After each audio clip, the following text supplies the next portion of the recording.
Hello बच्चों, तो आओ प्रश्न को पढ़ते हैं। बिंदुओं को मिलाने वाले रेखाखंड के मध्य बिंदु के निर्देशांक हमें ज्ञात करना है। तो बच्चों देखो, यहाँ पर हमें दो बिंदुओं के निर्देशांक दिया गया है। पहला बिंदु का निर्देशांक 2,4 है और दूसरे बिंदु का निर्देशांक 6,2 है। तो इस दिए गए प्रश्न की मुख्य अवधारणा की बात करें तो बच्चों देखो यहाँ पर दो बिंदु P जिसका निर्देशांक x1, y1 है तथा बिंदु Q जिसका निर्देशांक x2, y2 है। तो इन दोनों बिंदुओं को मिलाने वाली रेखाखंड PQ को बच्चों यहाँ पर बिंदु A इस प्रकार प्रतिच्छेद करता है कि यहाँ पर PA बराबर हो जाएगा AQ के।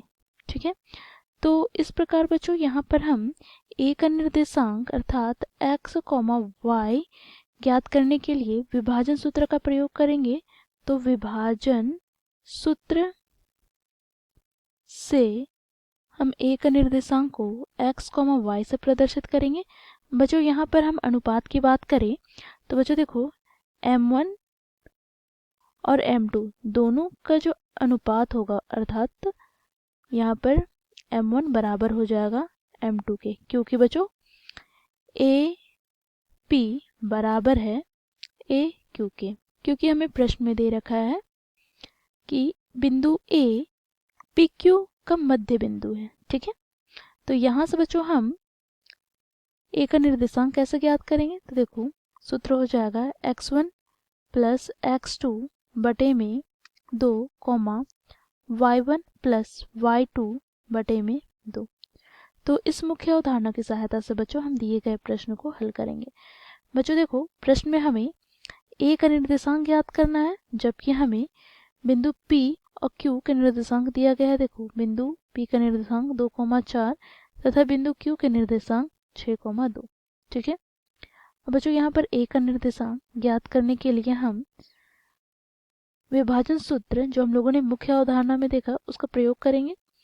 तो बच्चों देखो, यहाँ पर x1 के स्थान पर क्या है तो 2 प्लस x2 के स्थान पर क्या है तो 6 बटे में 2, यहाँ पर बच्चों y1 के स्थान पर क्या है तो 4 प्लस y2 के स्थान पर क्या है तो 2 बटे में 2।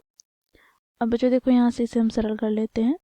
तो 6 प्लस 2 8 बटे 2, यहाँ पर बच्चों देखो 4 प्लस 2 कितना हो जाएगा 6 बटे में 2। तो यहाँ से बच्चों देखो 2 से विभाजित करें तो यहाँ से हमें प्राप्त हो जाएगा 2 चौके 8, यहाँ पे 2 तिया 6। अर्थात यहाँ से हम कह सकते हैं A का निर्देशांक, तो यहाँ पर देखो